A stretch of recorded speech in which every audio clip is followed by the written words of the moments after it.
Hello friends, my name is Shrutika and welcome back to Shrutika's kitchen. आज मैं आप लोगों के लिए मिल्क मेड की रेसिपी लेके आई हूँ।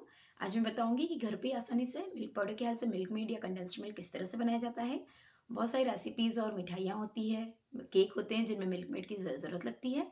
तो आज हम सीखेंगे कि घर पे आसानी से इसे किस तरह से बनाया जाता है। लेकिन उसके पहले अगर आपको मेरा वीडियो अच्छा लगेगा तो please hit the like button. Channel को अगर अब तक सब्सक्राइब नहीं किया है तो उसे सब्सक्राइब कीजिए और बेल आइकन को क्लिक कर दीजिए ताकि नया अपलोड किया हुआ कोई भी वीडियो आप मिस ना कर दें। चलिए अब बनाना शुरू करते हैं। तो चलिए देखते हैं कि क्या क्या ज़रूरत लगने वाला है। यहाँ हमने लिया है हाफ कप मिल्क पाउडर, ये आप किसी ब्रांड का ले लीजिए। 1/4 cup icing sugar, regular sugar के साथ 1 टेबल स्पून कॉर्नस्टार्च को मिक्सी में चला लीजिए, आइसिंग शुगर हो जाएगा। 1/4 teaspoon baking soda, 1 teaspoon butter या घी, 1/4 कप वार्म वाटर। ये आपको टच कर सके इतना गर्म पानी लेना है। तो अब हम सारी चीज़ों को मिक्सर ग्राइंडर में डाल के और मिक्स कर लेंगे। सबसे पहले इसमें हम मिल्क पाउडर ऐड कर लेंगे, फिर आइसिंग शुगर ऐड कर लेंगे, बेकिंग सोडा ऐड कर लेंगे। यहाँ मैं घी ले रही हूँ तो 1 टेबल स्पून घी ले लेंगे। आप इसकी जगह बटर भी डाल सकते हैं और वार्म वाटर डाल देंगे। और अब इसका हम एक फाइन पेस्ट बना लेंगे।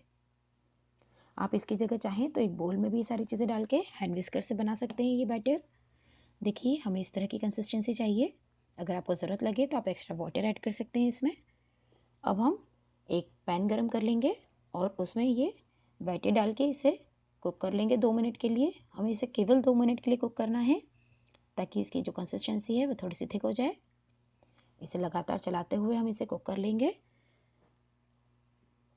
बहुत ही आसानी से घर में कंडेंस्ड मिल्क बनाया जा सकता है और आप देख सकते हैं कि कितने कम इंग्रेडिएंट्स हम लोगों ने यूज़ किए हैं। आजकल सारी मिठाइयों के अंदर कंडेंस्ड मिल्क डालिए, बहुत ही जल्दी बन जाती है। तो इस तरह से चलाते हुए हम इसे लगातार कुक कर लेंगे। देखिए मैंने इसे 2 मिनट के लिए कुक कर लिया है और इसकी कंसिस्टेंसी आप देख सकते हैं इस तरह से चाहिए हमें। ठंडा होने के बाद ये वैसे भी और थिक हो जाएगा। तो जैसे ही आपको ये कंसिस्टेंसी मिल जाए आप फ्लेम बंद कर दीजिए और इसे हम 2 मिनट के लिए और चलाएंगे क्योंकि हमारा पैन गर्म है तो ये चिपक ना जाए तले से। तो आप चाहें तो उसे इसी तरह से हाथों हाथ बना के फ्रेश यूज़ कर सकते हैं किसी भी मिठाई या केक के लिए, या आप चाहें तो इसे 20 मिनट के लिए ठंडा कर लीजिए और फिर स्टोर कर लीजिए।